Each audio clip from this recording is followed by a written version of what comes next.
আসসালামু আলাইকুম সবাইকে। কেমন আছেন আপনারা সবাই? আশা করছি সবাই খুব ভালো আছেন। আমিও আলহামদুলিল্লাহ আপনাদের সবার দোয়ায় অনেক ভালো আছি। দেখতেই পাচ্ছেন আজকে আমাদের বাসায় খাবারের সমাহার। তো কেন এই খাবারের আয়োজনগুলা কাদের জন্য করা হয়েছে জানতে হলে পুরো ভিডিওটি আপনাদেরকে দেখতে হবে। বেসিক্যালি আমি আপনাদের সাথে 2 দিনের ব্লগ একসাথে শেয়ার করব আজকে, কারণ আমি 2 দিন খুব ব্যস্ত ছিলাম, যার কারণে অল্প অল্প করে শ্যুট করা হয়েছে আপনাদের কারণে। আমি অল্প অল্প করে শ্যুট করেছি যাতে আপনারা আমার প্রতিদিনের আপডেটটা দেখতে পারেন। তো জানেনই তো যে মেহমান আসলে বাসায় কত কাজ থাকে। তো ওই যার কারণে আমি অল্প অল্প করে শ্যুট করে রেখেছিলাম, আর ব্লগটা বেশি বড় হয়নি, যার কারণে আমি 2 দিনের ব্লগ একসাথে অ্যাড করে দিয়েছি। তো এইখানে আমি ড্রয়িং রুম পরিষ্কার করছিলাম, সোফার কাভারটাকে ভালো মতো ঝেড়ে নিয়েছি, তারপর শলার ঝাড়ু দিয়ে সোফাটাকে ভালো মতো ঝেড়ে নিচ্ছি। কারণ হচ্ছে আমাদের বাসায় হচ্ছে বাচ্চা কাচ্চা দিয়ে ভরা। তো ওরা প্রতিদিন ওদের কাজই হচ্ছে সোফার মধ্যে খেলা। ওরা যতই ঘরে আমরা খেলনা দিই, কিন্তু ওরা এসে সোফার মধ্যেই লাফাবে আর খেলবে, এটা হচ্ছে ওদের খেলা। তো বাচ্চাদের তো আর কিছু বলা যায় না, ওরা খেলবেই আর নষ্ট করবেই। তো আমাদের আমাদের কাজ হচ্ছে ওরা নষ্ট করবে আর আমরা পরিষ্কার করব। আর ড্রয়িং রুমটাকে আমরা প্রতিদিন এভাবে পরিষ্কার করে রাখি, কভার উঠিয়ে ভিতরে একদম শলা ঝাড়ু দিয়ে ঝেড়ে ভালো মতো পরিষ্কার করে রাখি। কারণ মেহমান আসলে দেখা যায় যে অনেক সময় ঘর পরিষ্কার থাকে না, তো দেখতে একটা খারাপ লাগে। আর মেহমান হচ্ছে আল্লাহর একটা নেয়ামত। তো আল্লাহর নেয়ামত কখন কার ঘরে আসে এটা তো আর বলা যায় না। তো চেষ্টা করি ঘরটাকে সুন্দর করে গুছিয়ে রাখার জন্য। আমার ছোট মেয়ে হচ্ছে খুব বিরক্ত করে কাজের সময়। তো যখনই আমি ড্রয়িং রুম পরিষ্কার করতে আসি, ওকে আমি হয়তো খেলনা দিলে তো জীবনেও ও খেলবে না এক জায়গায় বসে। ওই খেলনা নিয়ে দেখা যায় ওই আমার সাথেই আইসা আর কি আমার কাজের ওইখানে আইসা বইসা থাকবে। তো ঠিকমতো পরিষ্কার করতে দেয় না। তো আমি ওই ওই টাইমটাতে, শুধু ওই টাইমটার জন্য আমি ওকে মোবাইল দেই। আর খাওয়ার টাইমে, এই 2টা টাইমে আমি আমি যখন কাজ করি সে টাইমে মোবাইল, আর হচ্ছে খাওয়ার টাইমে মোবাইল। আর না হলে খাওয়ার টাইমে যখন আমি মোবাইল না দিব, সে খাবার একদমই মুখে নিতে চায় না, একটা বদ অভ্যাস। তো ওই টাইমে ওদেরকে এভাবে হ্যান্ডেল করে আমি আমার কাজটাকে সেরে ফেলি। তো ড্রয়িং রুম গোছানো শেষ, এখন আমি আমার বেডরুমে চলে আসছি। আর এখানে দেখতে পাচ্ছেন যে অন্ধকার, কারেন্ট ছিল না। আর কিছুদিন ধরে লোডশেডিং হচ্ছে অনেক বেশি। তো বারবার সারাদিনে 2-3 বার করে কারেন্ট চলে যাচ্ছে। তো এখানে অন্ধকারেই আমি ভিডিও করছি আর হচ্ছে রুমটাকে ক্লিন করছি।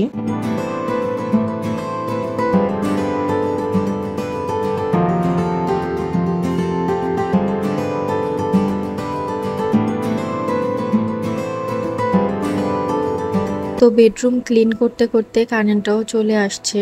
তো আমি তাড়াতাড়ি করে কাপড়গুলো ভাঁজ করছিলাম, কারণ কাপড় ভাঁজ করার পর হচ্ছে জায়নাব আর মিরহাকে শাওয়ার করাতে নিয়ে যেতে হবে। ওদেরকেও আমি এভাবে রেখে দিয়েছি আর কি। আমার হচ্ছে আমার যতক্ষণ না পর্যন্ত কাজ শেষ হবে আর কি, আমার এইসব কাজ আমি ততক্ষণ পর্যন্ত ওদেরকে শাওয়ার করাতে নিয়ে যাই না। তো এটা হচ্ছে আমার একটা অভ্যাস যে সব কিছু আমার কাজ শেষ, তো এখন আমি ঠান্ডা মাথায় ওদেরকে গোসল করাবো, তারপর আমি নিজে গোসল করব, নামাজ পড়ব। তো আমার সব কাজ হচ্ছে একবারে শেষ করতে হবে, তারপর যত দেরি হোক না কেন আগে আমার কাজ শেষ হবে। আর আমি আধামিধি কাজ রেখে কোনোদিনও গোসল করি না বা অন্য কোনো কাজের মধ্যে হাত দিই না যতক্ষণ না পর্যন্ত হচ্ছে ক্লিনের কাজ শেষ হবে। আর দেখা যায় ঘর গোছানোর কাজ যখন যেদিন বেশি থাকে সেদিন আমি রান্নাঘরে ঢুকতে পারি না, তো আপনাদের সাথে রেসিপিও শেয়ার করা হয় না। আমার শাশুড়ি একা একাই খালাকে নিয়ে সব কিছু করে ফেলে। তো ঘর গোছানো শেষ করে আমি এখন রান্নাঘরে চলে আসলাম। রান্না প্রায় শেষ। তো এসে দেখি যে এখানে আমার শাশুড়ি আলু ভর্তা করছে। তো আমার অনেক দিন ধরে শুকনা মরিচ দিয়ে আলুর ভর্তা খেতে ইচ্ছা করছিল, তো এখানে উনি এটা করে ফেলেছে। আমি এসে শুধু দেখালাম আপনাদেরকে। তারপরে হচ্ছে মুরগি রান্না করেছে আলু দিয়ে, এই যে দেখেন। মুরগি রান্না করাও শেষ, আর এখন শুধু বাকি আছে আলু আর মুখি দিয়ে হচ্ছে ভাংনা মাছ রান্না করবে। আর ভাংনা মাছ আমার খুবই পছন্দের একটা মাছ। এটা যখন ভুনা করে তখন আমার আর কি এই একটা তরকারি দিয়ে পুরো ভাত খাওয়া শেষ হয়ে যায়। তো যাই হোক, রান্নাঘরে যেহেতু কাজ নেই, আমি ড্রয়িং রুমে আসছি শোকেসটাকে পরিষ্কার করার জন্য। আমি এবং আমার যা দুজনে মিলে শোকেস পরিষ্কার করছি, যেহেতু কালকে মেহমান আসবে তার জন্য। আর এইসব কাজ করতে করতে প্রায় 3টা বেজে গিয়েছিল। আমি এখানে মিরহাকে ভাত খেতে নিয়ে বসেছিলাম আর সাথে একটা খুন্তি নিয়ে বসেছি, কারণ সে খাবার খেতে চায় না একদমই। তো খুন্তি দিয়ে ওকে মারি না, কিন্তু হচ্ছে এটা দেখলেই ও ভয় পায় আর খাবার ঠিক মতো খায়। এই যে দেখেন, খুন্তিটা নিয়ে বসেছি। তো সন্ধ্যাবেলা এখানে আমার শাশুড়ি, তারপর হচ্ছে চাচি শাশুড়িরা সবাই মিলে এখানে কালকের খাবারের আয়োজন করছিল। তো আমি এখানে একটু দেখে ঘরে তাড়াতাড়ি চলে গিয়েছি, যেহেতু আমারও কাজ আছে। তো তাড়াতাড়ি করে মীরাকে পড়তে বসিয়েছিলাম, কারণ ওরও এক্সাম চলছিল, সিটি 1 চলছিল। তো ওকে পড়িয়ে তারপর যাবো বাহিরে। 2000 years later. এখন রাত প্রায় 1:30 বাজে, আমাদের সব কাজ শেষ। তো এখানে আমি মাংসটা ম্যারিনেট করে দিয়েছি। আমার শ্বশুর হচ্ছে শাসলিক বানাচ্ছে আর কি, যা যা কাঠির মধ্যে দেওয়া গাজর ক্যাপসিকাম এগুলো সবগুলো দিয়ে শাসলিকটা বানাচ্ছে। তো এখানে চিংড়ি মাছও ম্যারিনেট করে বক্সে ভরে রেখে দিয়েছি। এগুলি সব আর কি রেডি করে রেখে দিচ্ছি, সকালে মেহমান আসার আগ মুহূর্তে এগুলোকে বের করে শুধু ভাজাভাজিটা বাকি। আর ইলিশ মাছও ম্যারিনেট করে রাখা। এখানে আমার শাশুড়ি হচ্ছে কাবাব টিকা, ডাল দিয়ে গরুর মাংস দিয়ে যে টিকা কাবাবটা হয় সেটা বানাচ্ছে। তো এটা হইলেই শেষ। আর এইখানে হচ্ছে গরুর মাংস কষিয়ে রেখেছে, আর খাসির মাংসটাও একদম কষানো। দুইটা একদম দেরি হবে, যার কারণে কষিয়ে রেখে দিয়েছে, যেহেতু কালকে সকালে গ্যাস থাকবে না। তো এই তো আয়োজন। তারপরের দিন সকালে হচ্ছে মিরহার এক্সাম, তো ওর জন্য আমি ওর জামাটা আয়রন করছি এখানে। সকালে তাড়াতাড়ি আবার উঠতে হবে, তাড়াতাড়ি বলতে সকাল 6:30 বাজে উঠতে হবে, ওকে নিয়ে স্কুলে যেতে হবে। যেহেতু ওর এক্সাম, তো স্কুল মিস দেওয়ার কোনো উপায়ও নেই। আর আমার হচ্ছে কাজ করতে করতে একদম জীবন শেষ, কোমরে ব্যথা, দাঁড়ায়া থেকে এতক্ষণ ধরে কাজ করছিলাম।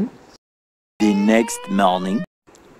তো সকালে মিরহাকে স্কুল থেকে নিয়ে এসে তারপর বাকি যা কাজ ছিল সেগুলো করে ফেলছি। এখন হচ্ছে মেহমান আসার পালা।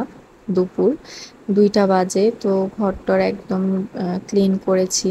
তারপর এখানে খাবারও সব রেডি, ইলিশ মাছ ভাজা, টিকিয়া কাবাব, তারপরে হচ্ছে শাসলিক, এই প্লেটেও শাসলিক, তার পিছনে টিকিয়া কাবাব। তো সব কিছু এখানে, চিংড়ি মাছ সব কিছু রেডি মোটামুটি। এখন শুধু আসবে মেহমান আর খাবার দাবারের পালা। আর তারপর এইখানে আমি ভেজিটেবল রান্না করেছিলাম, এটা আমি রান্না করেছি। তারপর হচ্ছে এইটা হচ্ছে খাসির মাংসের রেজালা, তারপরেরটা হচ্ছে মুরগির রোস্ট, আর এইখানে হচ্ছে গরুর রেজালা। আর সবশেষে এইখানে হচ্ছে এটা পোলাওর উপরে মাওয়া ছিটিয়ে রাখছে, আর দেখতে খুবই ইয়াম্মি লাগছে। আর ইনি হচ্ছে যার জন্য আজকের এই আয়োজন, আমার ননদ। ওকে আজকে দেখতে আসবে, আজকে ওকে আংটি পরাবে। তো ওর শ্বশুর বাড়ি থেকে আজকে সবাই এসেছে ওকে আংটি পরাতে। তো এইখানে দেখেন সব মেহমান, আমি একটু ক্লিপ আপনাদের জন্য নিয়ে রেখেছিলাম। তো আজকের মতো এখানেই শেষ করছি, দেখা হবে নতুন আরেকটি ব্লগ। আর যারা সাবস্ক্রাইব করেননি তারা প্লিজ আমার চ্যানেলটাকে সাবস্ক্রাইব করে আমার পাশে থাকুন। আসসালামু আলাইকুম।